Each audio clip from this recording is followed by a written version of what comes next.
Locho, let's see the question. For a charged particle moving in magnetic field, the velocity vector and acceleration vector at some instant are v is equals to 3 I cap plus 4 j cap and acceleration is equals to 2 I cap plus x j cap respectively. Select the correct alternatives. आपको option इधर रखा है x is equals to minus 1.5, option B x equals to 3, option C magnetic field is along z direction, and option D kinetic energy of the particle is constant. So let's see the key concept of this question.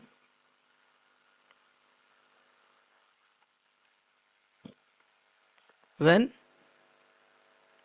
a charged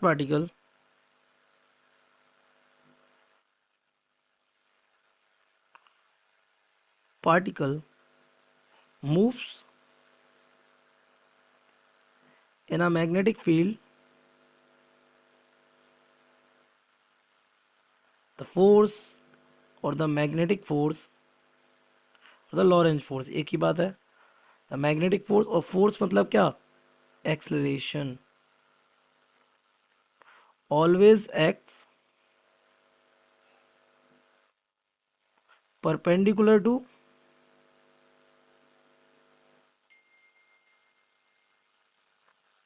the direction of velocity.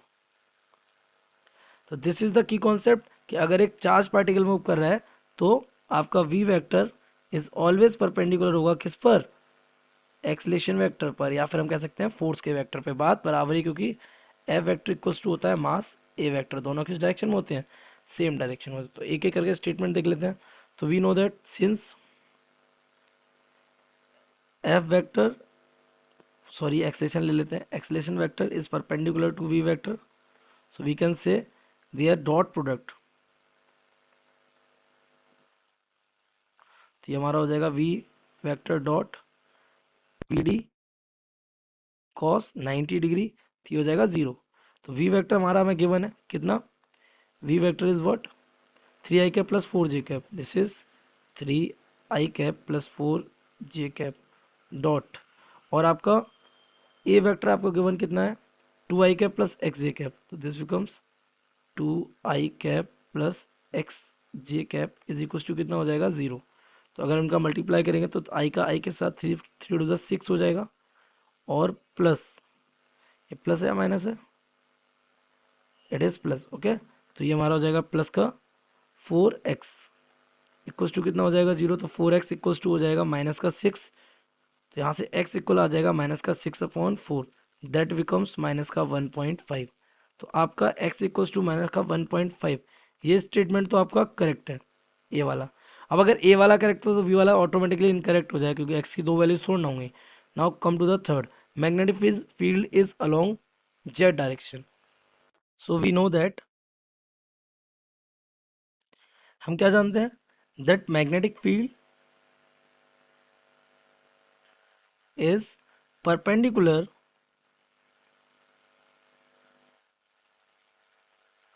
To the plane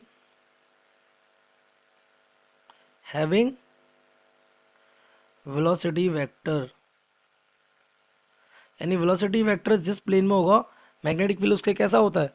perpendicular ही होता है. तो V vector आपको given है ना? तो V vector आपको कितना given था?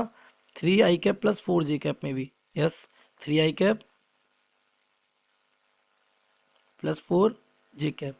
दैट मीन्स ये देखो, ये आई कैप यानी एक्स एक्सेस, जे कैप यानी वाई एक्सेस, कौन से प्लेन में? एक्स वाई प्लेन में है. तो एक्स वाई प्लेन पे the perpendicular, the axis perpendicular to x y plane, वो हमारी होती है कौन सी? As Z axis.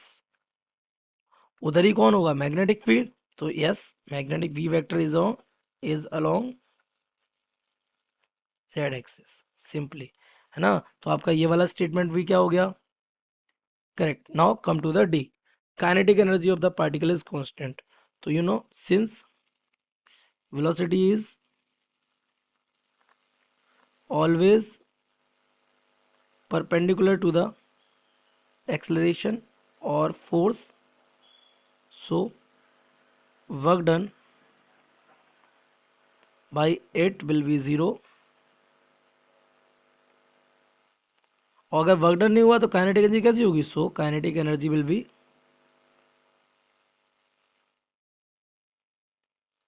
कांस्टेंट। कैसी रहेगी? कांस्टेंट रहेगी। तो हमारा ये वाला स्टेटमेंट भी क्या हो गया? करेक्ट। सो हमारे करेक्ट स्टेटमेंट कौन कौन से हो गए? A, c and d. So we can say the correct statement, correct option ये हमारा हो गया a, c and d. I hope you have understood it well. Best of luck.